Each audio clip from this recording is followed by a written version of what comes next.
আসসালামু আলাইকুম। আলহামদুলিল্লাহ, আল্লাহর কাছে লাখ লাখ শুক্রিয়া।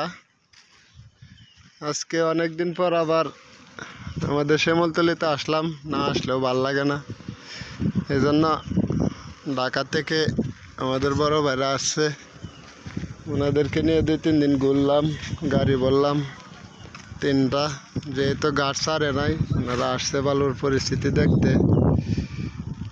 আর সকলেই দয়া করে হোয়াটসঅ্যাপে নক দিবেন, নাম্বারটা বন্ধ রাখছি। যদি গাড় ছাড়ে তাহলে 3-4টার নাম্বারটা খুলবই, হোয়াটসঅ্যাপে নক দিবেন। WhatsApp number 018-32-25-82-59।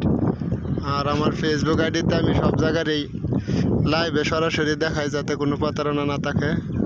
Facebook ID Durgapur Balurghat Jamal. অবশ্যই ভিডিওগুলা শেয়ার সাবস্ক্রাইব করবেন। বালু তো একবারে নাই বললে চলে। বালু এখন বর্তমানে সোনার হরিণ, ধরতে গেলে ধরা যায় না। 2-1 গাড়ি বালু আসলেও কাঠ থেকে কে দাম বেশি দিয়ে নিবে, এটা এখন প্রতিযোগিতা। তা এ জায়গায় কিছু পাথর দেখতে আসছিলাম, বুট পাথর। পাথরগুলা বর্তমানে 85 টাকা উনি দাম চাইতেছে। এই যে পাথরগুলা, এগুলো দেখার জন্য আসছিলাম। তো ভালো পাথরের সংবাদ যে জায়গাতে পাই, ইনশাল্লাহ আপনারা পাবেন যদি চ্যানেলটি সাবস্ক্রাইব করে রাখেন। যেহেতু এত বছর সত্য ভিডিওগুলা দিয়ে গেছি, যে জায়গাতে পাই নিউজ, আমি ইনশাল্লাহ যাব, ভালো পাথরের সংবাদ দেব। এই যে পাথর দেখতে আসছিলাম, এগুলো হলো বুট পাথর।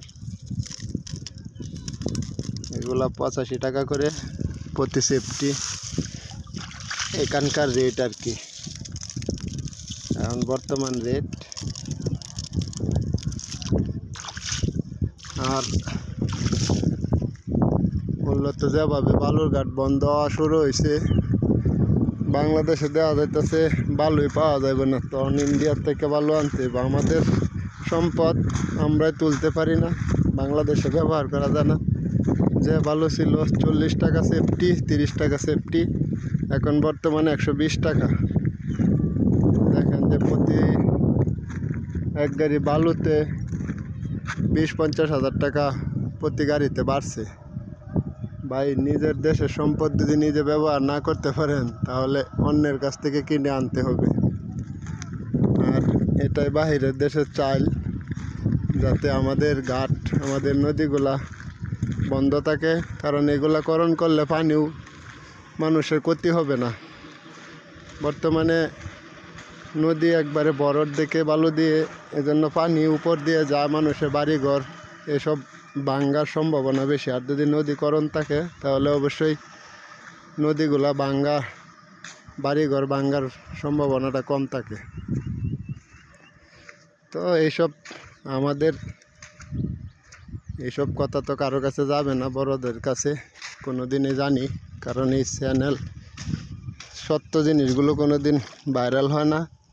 ভাইরাল হবে কোন থেকে, রাসেল ভাইফার সাপ আইছে এগুলা, আর কন্যা একাকি কিনছে, কন্যা একাকি খাইছে, কন্যা একার ব্লাউজ ছোটো, এগুলা ভাইরাল হবে। কারণ ব্যবসায়ী পেজ তো এগুলা তো মিথ্যা কথা বলতে পারবো না, কারণ নিজে যেহেতু ব্যবসা করি এত বছর ধরে, এজন্য বানায় সানায় কোনো কথাও বলতে পারবো না। আর এগুলো ভাইরালও হবে না। বর্তমানে যে চিকন বালুগুলো আছে, এগুলো 35 হাজার টাকা গাড়ি।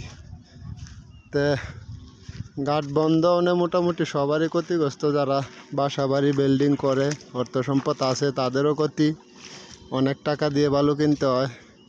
1 গাড়ি বালু আগে 30 হাজার টাকা দিয়ে কিনলে এখন 70,000-80 হাজার টাকা। বাংলাদেশের বিজনেস তো আমার মনে হয় যে সব বালুর উপরেই। অন্য দিক দিকে খেয়াল না নিয়ে যদি সরকার ইনশাল্লাহ এইদিকে খেয়াল দিত, তাহলে আমাদের দেশ একবারে সোনার বাংলা হয়ে যেত বালু দিয়েই। আর যদি বালুর ঘাটগুলো এভাবে আস্তে আস্তে বন্ধ হয়, তাহলে তো বাহিরের দেশ থেকে বালু আনতে হবে। আর মূলত হাজার হাজার মানুষ কর্ম করতেছে বালুর উপরে, এগুলা কর্ম সব বেকার হয়ে যাবে। দেশে মনে করেন কর্মজীবী থাকবে না, তখন দেখা যাইতেছে বাহিরে দেশে গিয়ে কাজ করতে হবে। যখন কাজ পাবে না মানুষে, তখন বাহিরে দেশে গিয়ে কাজ করতে হবে। তা আসলে জানি না সব কিছু, এত আমার মাথায় এত জ্ঞানও নাই। তা এটাই জানি যে আমার মতো অনেক লোক ব্যবসা বন্ধ করে বাসায় বেকার আছে, আবার অনেক হাজার হাজার শ্রমজীবী মানুষ বেকার আছে। অনেকেই আলোচনা করে ঘাট না ছাড়লে তো ঢাকা যেতে হবে, অনেক জায়গায় যেতে হবে। নিজেরটা নিজেই বলি, ঢাকায় যেতে হবে, মানুষেরটা বলি না।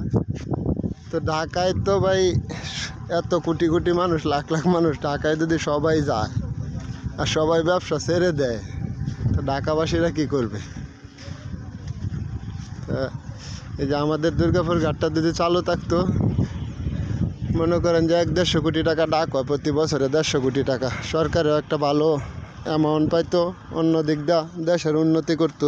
কিন্তু কোনো না কোনো ষড়যন্ত্র লাগেই থাকে, যে ভালো কোনো বাংলাদেশে ভালো কোনো কাজ চালু হইলেই এটার পিছনে ষড়যন্ত্র লাগেই থাকে।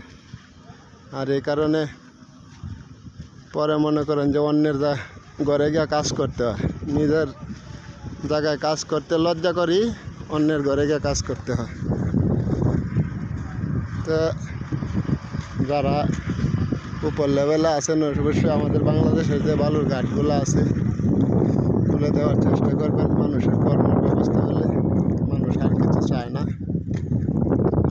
আর আমাদের দুর্গাপুরের ঘাটে আমরা চালু হয় না, অনেক মানুষের নখ দিতেছেন, ফোন দিতেছেন, ভাই ঘাট চালু হয় না। যদি কোনো আইডিতে বলে যে ঘাট চালু হয়েছে কিংবা দুর্গাপুরে ভালো আছে, এটি হচ্ছে ভুয়া কথা। আর আমার ফেসবুক আইডিতে সরাসরি আমি যে জায়গাতে ভালো হয় ম্যানেজ করা যায় লাইভে দেখানোর চেষ্টা করি।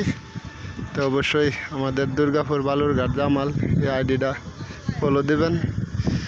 আমি এত কষ্ট করে অনেক বছর ধরে ভিডিও দিতেছি, সত্য ভিডিওগুলা, আশায় আছি একদিন না একদিন ভাইরাল হবে আমার আইডিও, মানুষে জানবে। কারণ সত্যের ফলটা নাকি অনেক দেরিতে আসে, আর অনেক মেহনতের পরে আসে।